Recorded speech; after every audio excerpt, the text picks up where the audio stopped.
Chasing After Some Wind, Chapter 23. Jesse wasn't thinking about going out with Mandy again. When he had written, "To the best girlfriend I ever had," he had wanted her to know that he knew he had taken her for granted. Jesse wanted Mandy to feel good about herself and to know what she was worth. He hadn't considered the other, more obvious way the message could have been taken. The next time Jesse saw Mandy was at Aquinas, in his brother's dorm. They all ended up playing Hearts in the lobby. Hearts was a game he had played during school when he was in 10th grade. This would be another nice memory. Mandy was Jesse's partner. They played really well together. They seemed to intuitively know what the other was doing. She was so sweet. It felt so good and right. It made Jesse really happy, and she was funny. "Let's turn on the radio." "Okay, what station do you want?" "Anything but country." Jesse had played country sometimes when they went out. He loved the sorrow, and he was starting to feel some of that sorrow now. It was then that Jesse began to realize that he had feelings for Mandy. In the following weeks, Jesse began asking Mandy to go to a Bruce Springsteen concert with him, as a friend. At this time, the Boss was the biggest concert there was.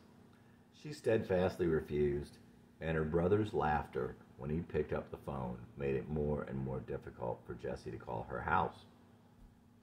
Jack was a sarcastic engineering student, basically a somewhat aggressive nerd.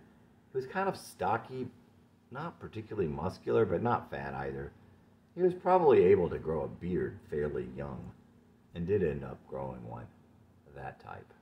Jesse wrote a song about little love-struck Mandy. As he realized how fragile she had been when they had gone out, he left it in her mailbox, along with a note telling her how sorry he was. Jesse spent hours going through his albums and tapes and made a mixtape of all the songs that expressed how he felt about her. He thought maybe the songs might help her understand. He put "Born in the USA" on the back. He went to see her again and brought the tape. "I'm not as fragile as you think I am, and I don't want to do anything with you." "Mandy, you don't know me." "I don't want to know you." And that was that. Jesse left again, defeated. Come on. "Come on, Mandy, tell me why life is a bitch and then you die. Come on, Mandy, tell me this. Why can't I have just one kiss? Come on, Mandy, let me know. Do you feel something you don't show? Come on, Mandy, let me in. Why can't we start all over again?" Jesse Dillon at 23. One night, Jesse saw Mandy at a school dance. Mandy's friend Kate wanted to meet Jesse's brother, so Mandy asked them to sit at their table. Jesse walked over to where Mandy sat and put his arms around her whole body. Jesse felt a kind of feeling he had never felt before. After they sat for a while, Mandy asked Jesse to dance. Looking in her eyes, he was entranced. She asked him to dance slower. Earlier that evening, a friend of Jesse's named Jim had intimated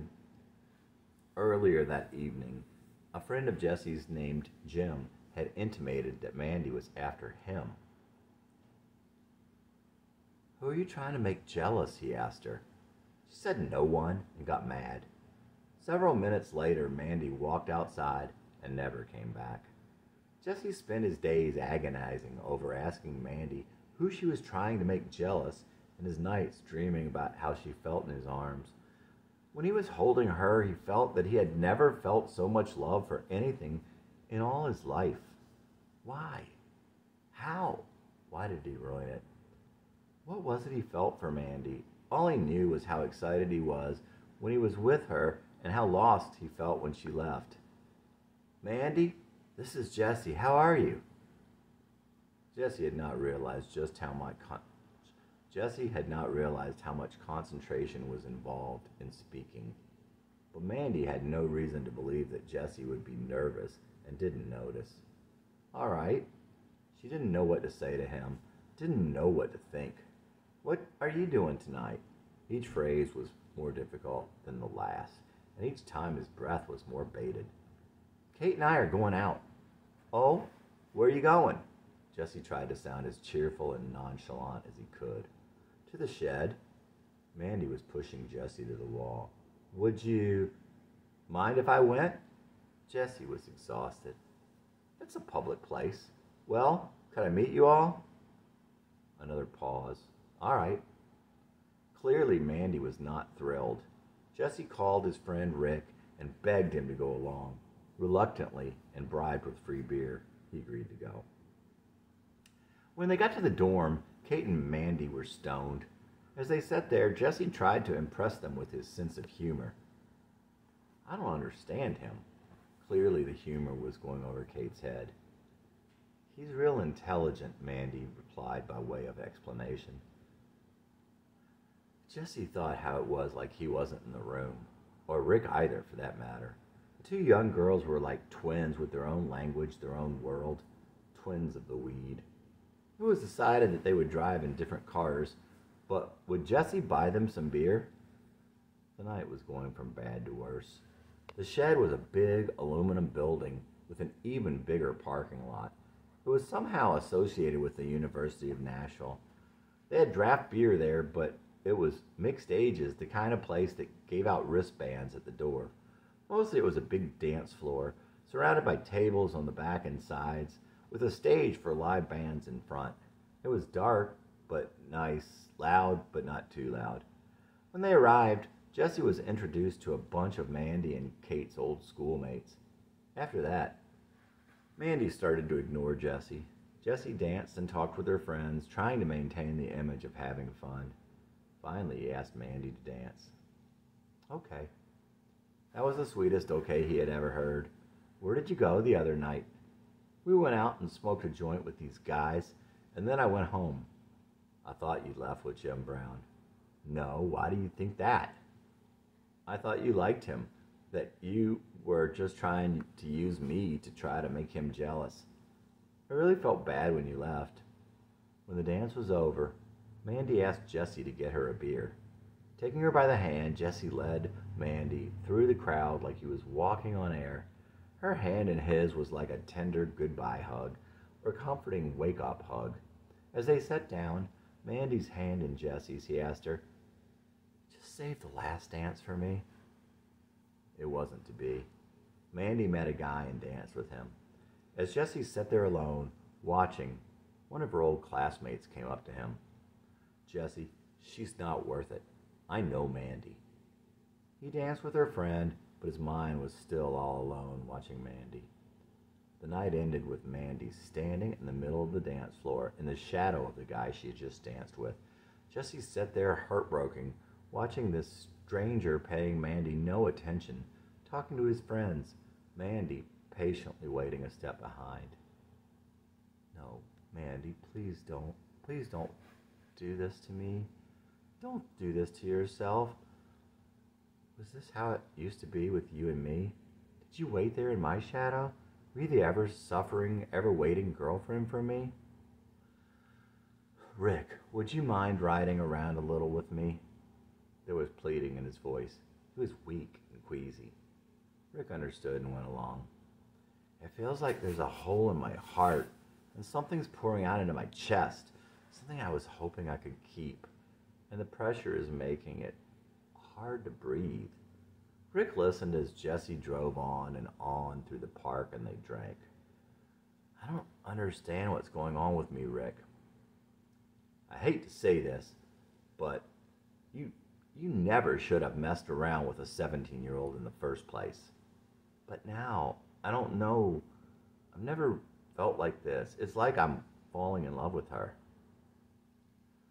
Someday Jesse would realize that maybe he thought it was below him to fall in love with her, and maybe that was his tragic flaw, his fatal sin. He was falling in love with Mandy, and it was too late. The more Jesse chased Mandy, the faster Mandy ran. Each rejection was harsher and crueler. Each time, Jesse had to swallow more pride than the time before, playing more and more the fool. Any sane person would have quit, and all the sane people around him told him so. But Jesse felt with all his heart that this was the love he had waited for all his life. His dream had been right under his nose. Last chance. This could be the last chance. This could be the one. Mandy, save me the last dance for all the things we've done. I had that feeling again last night. It was almost gone. Mandy, how can you fault me just for trying to hang on? This could be the last chance. This could be the one. Mandy, save me the last dance for all the things we've done. Every time I see you, I tell you how I feel, giving you another piece of my heart for everything you conceal. Sometimes I feel I push so hard, I'll lose you, but you won't say. You say enough to keep me there. Maybe out of fear I'll fade away. Jesse at 23. Chapter 24. Jesse found out from Kate that Mandy left with that guy, and she was grounded because of that night. When he called her, he found her irritable. I don't want to talk about that night. The call was short and not so sweet. Soon they were back in the pattern of Mandy blowing him off on the phone and her older brother laughingly putting him off. As his calls became more and more frequent, the abuse became greater. She's busy. Well, could you tell her I just want to speak to her a minute? I'm busy and I can't talk to you. Mandy, I just wanted to talk to you. I have nothing to say to you. Another male voice came on the phone. She's busy with me. Jesse's heart was in his throat, tears in his eyes, and airplanes in his stomach. Jesse had started going to the gym. He and Rick had signed up for lifetime memberships. Jesse had really started to get strong. He stayed pretty busy with school and friends and the gym. Increasingly, he hung out with Mandy's friend Kate. Kate had had a hard time and had serious drinking issues. Her parents were divorced, and she and her mom lived alone in the big house they lived in when they were all together. She was cute, but had an imperfect little turned-up nose that kept it from happening. She was short and compact, not real thin. She had something of a little girl's body. Jesse and Kate would hang out in the park between classes, driving, laying out in the sun, drinking beer. They'd talk about their good friend, Bob Marley. Have you seen my good friend, Bob Marley, man? Jesse would walk in late to his afternoon classes, beat shirt open, smelling like pina colada, suntan oil. Later, one of his professors even told him that he had given him the benefit of the doubt on his grade because he loved to see him coming into class like some free-spirited surfer guy. There were a lot of good times at Aquinas. There was Jesse's friend Greg, who had a resemblance to Beaker, the Muppet. The first time Jesse called him Beaker, everyone laughed, and Greg said, "Well, all right then." Jesse helped his brother get a fake ID that said he was 21. Well, it wasn't fake, actually. The driver's license people put Matthew's picture on a duplicate license of Jesse's. There was the time that they told the young twins in the cafeteria at Aquinas that they were twins also. Our moms just named us the same because she liked the name so much. They did the same at a bar. It took 5 minutes and 3 employees before they got kicked out. Jesse also asked the cutest girl in each of his classes to borrow her books or copy her homework. It wasn't all bad.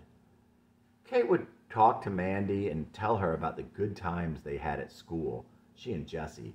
Then she'd talk to Jesse and break his heart with Mandy's feelings about him and stories about her life now. They'd sit in Kate's dorm room at night, graffitiing the same bedboard that she and Mandy did on other nights. Jesse and Mandy had something of a bed wars going on.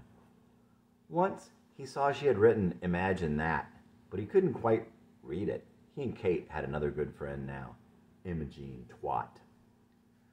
Mandy would later tell Jesse that Chelsea, her friend who had gotten pregnant in high school, was her best friend. She Jessie was the only one she could trust with the things closest to her heart.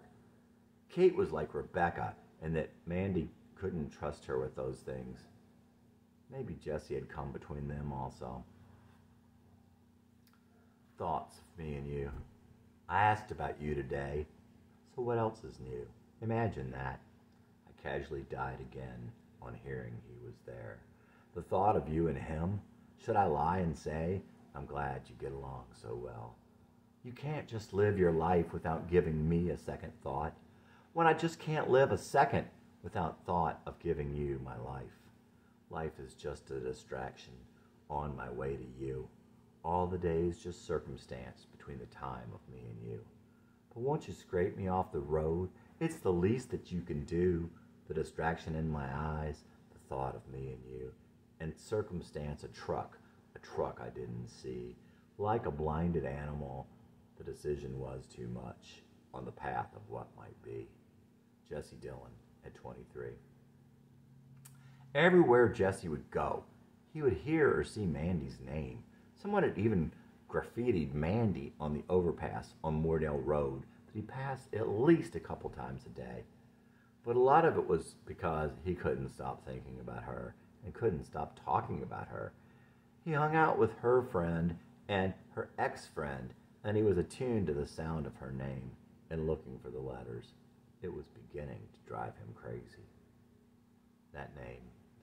Everywhere I go, I hear your name.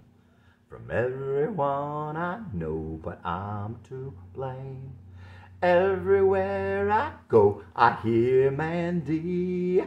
Everywhere I go, I hear that name. But I don't want to hear that name. Don't want to hear that name. Don't want to hear that. Don't want to hear that. Don't want to hear that name. Everywhere I go, I see your name. Spray paint on concrete spreads your fame. Everywhere I go, I see Mandy. Everywhere I go, I see that name. But I don't want to see that name. Don't want to see that name. Don't want to see that. Don't want to see that. Don't want to see that name. Jesse Dillon at 23. One rainy day in March, Jesse ambushed Mandy as she left work. From time to time, Jesse moved the car, jockeying for position. He had to see Mandy before she saw him, and he waited. Jesse got out to stretch. By now, he was used to the butterflies that took refuge from his chaotic heart in his stomach. He breathed deeply of the breezy gray spring day. It smelled like spring, and he rejoiced in the gentle melancholy. Surely the world knew how he felt. Surely this piece of eternity knew loss. He got back in his car and waited. Finally, she walked out. She didn't see Jesse as he jumped out of his car and jogged up behind her. Mandy? She didn't look particularly surprised. How did you know where I worked? He told me. Mandy was always surprised at what Jesse remembered about her. Well, I have to go home. I was hoping I could talk to you. Why don't you just call? I really hate calling your house. Mandy sat in her car, Jesse standing over it. The sky began to mist, but Jesse didn't mind so long as he could keep her there. I was wondering if we could go out sometime. You know the answer to that. Why, Mandy? I don't want to go out with you. A gentle rain began to fall as they talked on. Could we just go out as friends sometime? No, that's not a good idea. I don't want to lead you on. Jesse browbeat, pleaded with, cajoled her. Finally, inexplicably, she gave in and agreed to go out as friends. I've got to go now. Jesse drove away, his hair and jacket damp, but not his spirit. But it was as if his very life rode on what would happen next. When he called to arrange the time, Mandy was casual. Any day except Saturday. There's someone else I go out with on Saturdays. Mandy never failed to find a way to hurt Jesse. Jesse never failed to find a way to hurt. When the day finally came, Jesse was more nervous than ever. He even managed to be late picking her up. Mandy came out in a pretty new pink Oxford cloth shirt and jeans. She really looked good. Jesse's heart skipped a beat. I expected you to be dressed like an old t-shirt or something. You don't know me very well. Jesse could hardly contain himself. Little did he know what was in store. Jesse had almost never gone on an actual planned date and really didn't know what to do.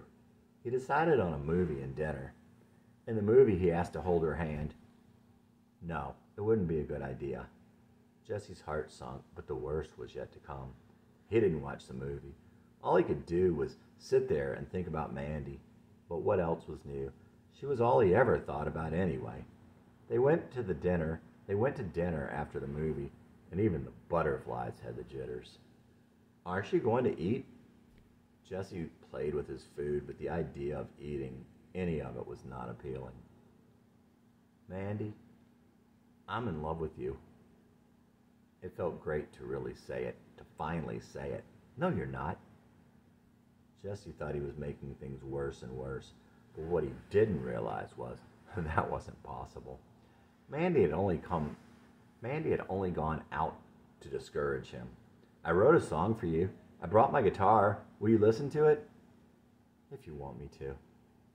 It didn't happen, but it probably would have made no difference anyway. Besides, Jesse was too nervous to play guitar and sing. Not afraid anymore. I thought you far too serious for what I really wanted. I was so afraid of hurting you, but went about my plans undaunted. The week before I heard from you, I couldn't wait to break it off.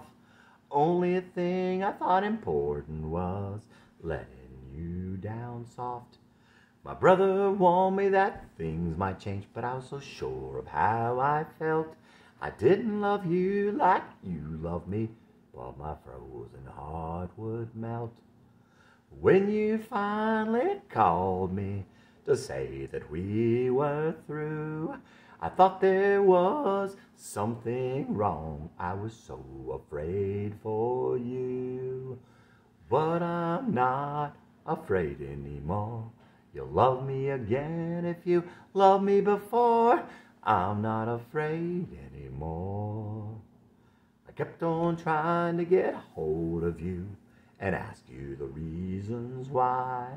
I couldn't believe the things you said, as hard as I might try. I kept on trying to talk to you. You kept on shutting the door. Every time I swallowed my pride, I asked myself what for. I knew I must have hurt you, and I cared for you so much. Still, what could I do now that you've been through so much? Losing you, I'm not losing you. You can't lose what you never had. And if you loved me before, you will love me again. I'm not afraid anymore. I try to get through to you. I want so bad to help, but the more I feel I'm losing you, the more I know there's something else. I love you. I think that I could help you. I could be good for you. You've already been so much for me. I want to help you too. I'm so afraid of hurting you again. Wanted so bad to get close to you, but only as a friend. But I'm not afraid anymore. You'll love me again if you loved me before. I'm not afraid anymore. Jesse Dillon at 23. Jesse drove her home. Sitting in Mandy's driveway, he talked to her, but she was already gone. Could I have a goodbye hug? Even Mandy noticed that he looked pitiful. There was pleading in his voice, in his words, and in his eyes. No, it wouldn't be a good idea, she said simply as she got out of the car and turned her back and headed for her door. Without turning around, she disappeared into the house. As he pulled out of her driveway, Jesse was broken. Broken like he had been with Carrie. At 1 a.m, he drove to Rebecca's. She met him at the door, tears in his eyes. When they got inside, he started crying like a child, crying like he should have cried in class in 6th grade.